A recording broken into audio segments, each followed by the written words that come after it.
Shalom, my name is Adam Wasser from Brooklyn, New York. On the question of should Israel continue on building Israeli settlements in the West Bank, Golan Heights, and East Jerusalem, or should they remove them from these territories? I remember the idea of the Lubavitcher Rebbe Menachem Mendel Schneerson. Back before Israel was founded in 1948, the Rebbe, as most religious Jews would say, Israel should not be created as a Jewish state. That we shouldn't get involved in any idea of making a country until Mashiach comes, until the Messiah comes, because medieval rabbis like Rashi said that that's the way it should be. But once Israel was founded, once it was declared a nation with a Jewish government, whether it was secular, religious, whatever, the Rebbe Menachem Mendel Schneerson said we must wholeheartedly support Israel because it is a fact on the ground.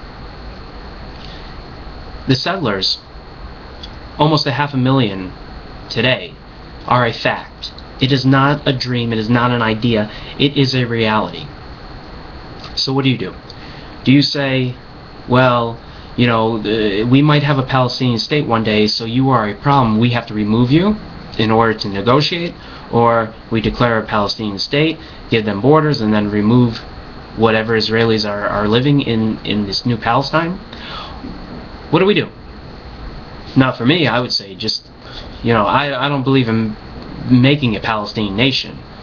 But if it has to be, if the government is so weak, the Israeli government is so weak to make a Palestinian nation, then just leave the settlers there. Say you have a choice. You come into Israel proper, or you can stay in your settlements. Settlements are almost like a big military base. Like they have weaponry, they have arsenals that are like small armies, They can defend themselves, and they are fully capable. Back in the 1840s, America annexed Texas.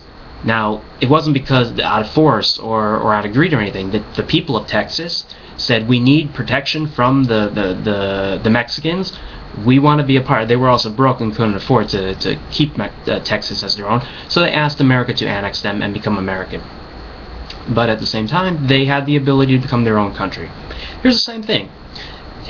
The Israeli settlers that live in the West Bank give the Palestinians all the West Bank. And then the Israeli settlers have the right to say, okay, this is our land, we're going to fight for it, we have the power to hold on to it.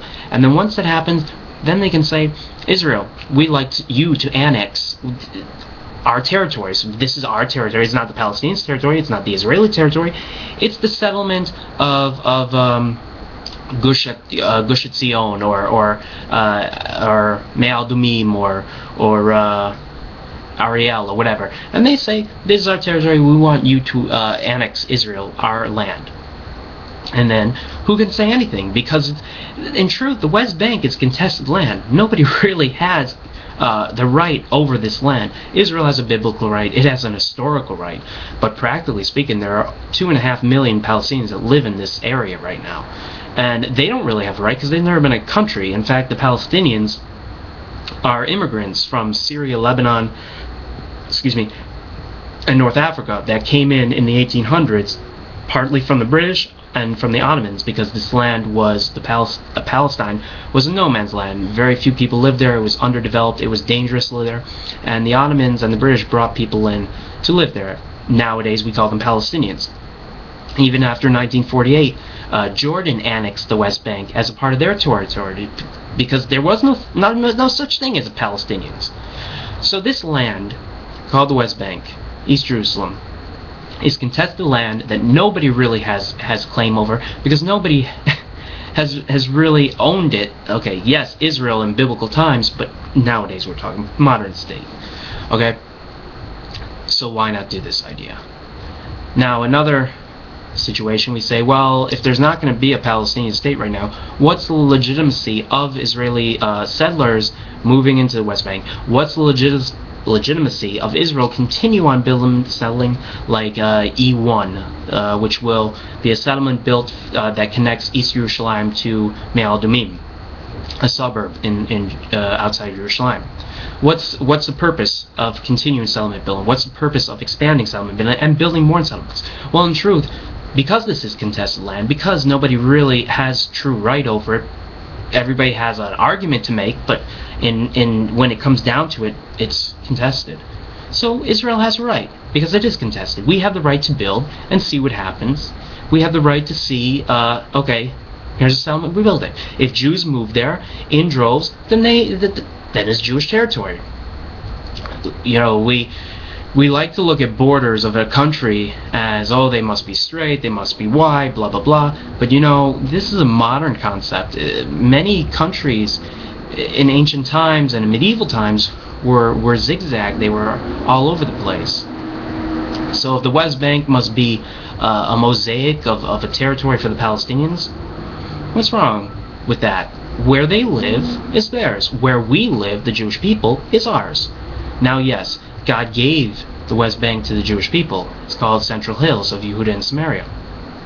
But until we throw the Palestinians out of this region, you know, they don't want to be a part of us, and we don't want to be a part of them. So what are you going to do?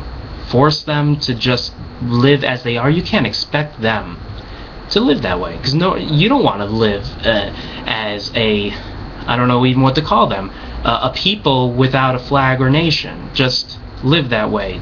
That's you live here and that's it. No rights, no nothing. Of course, if it was you be a Palestinian and you were a Palestinian, you would be fighting like the Palestinians are. So would I. In fact, this whole situation right now that Israel finds herself in is Israel's fault, because we have not dealt with the Palestinian issue. In my opinion, very strongly, 100%, they should be removed and sent into Saudi Arabia, where they came from. Not by killing them, but yes, blow up the Dome of the Rock, tell them to get the hell out, and they'll run, just like they run in South Lebanon every time Israel has to go into South Lebanon. The reason why the Palestinians still live in Gaza is because every time Israel goes in there, the gates that connect Gaza to Egypt are locked, and they can't get out. They're trapped.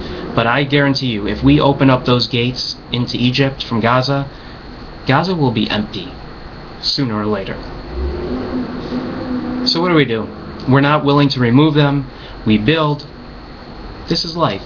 You know, you can say the Jews don't have a right to build in these territories because the Palestinians live there.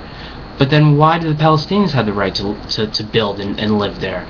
The land is contested. It is not truly declared by anyone. Everyone has some argument to make. But in truth, what is down on the ground, what is the reality, is that the land is divided. It is a split piece, a small little land that's smaller than Rhode Island. And that's the reality. That's what it is. It's not something that is, you know, a big chunk of territory that only one side can have. Because on a deeper level, even if the Palestinians had the whole entire West Bank, even if it was just one contiguous land, you really think that we're going to be happy with that? Because they look at Tel Aviv, they look at Haifa, they look at Tzfat, they look at Tiberias as Jewish settlements. Because once upon a time, they were Jewish settlements. Once upon a time, back in the 1880s, Tel Aviv was a Jewish settlement like Ariel. You know, Israel would not exist today if we did not have the concept of Jewish settlements. So if we gave them the whole West Bank and Gaza, they're just going to want more, and they're just going to want to continue. So the more you give them, the more power you give them, the more ability you give them to actually fight Israel. Because you think that giving them a country is going to make peace, you're out of your mind. It will not make peace. It will just allow them to build up their weaponry, build up their capability, build up their political ability to fight Israel another day. But if they're smaller, if they're more controlled, yeah, there's going to be a war no matter what. But at least it might be a war that's safer, shall we say, than a bigger war. Ultimately, Europe and America, China, Africa, all these nations want to pick on Israel and tell her she doesn't have the right to build. She doesn't have the right to take claim of her land. But in truth, what if it was you? What if it was you, France? What if it was you, America, or Britain, or China? You wouldn't even put up with this shit. You would throw them out, kill them most likely, and take it for yourselves. Israel is trying to do this in a way that is compromise, because we're building settlements on our land, but not removing Palestinians. It's a compromise. You don't like it because you want to pick on Israel. And you don't like that idea, but it's the truth. God bless Israel. God bless the settlers of the West Bank, Golan Heights, and East Jerusalem, and the former settlers of the Golan Heights, of Gaza Strip. They are, in truth, the real Zionists. If Zionism is truly alive today, it's with those people. People that want to rebuild the land, take the land, and make Israel grow for the best, in a peaceful way. Because most settlers, the majority of settlers, yes, they don't believe in a two-state solution, but they're not running around killing Palestinians. They're not running around blowing themselves up and killing Palestinians' babies. God bless. And think. You don't have to be one-sided, but always be practical. Amen.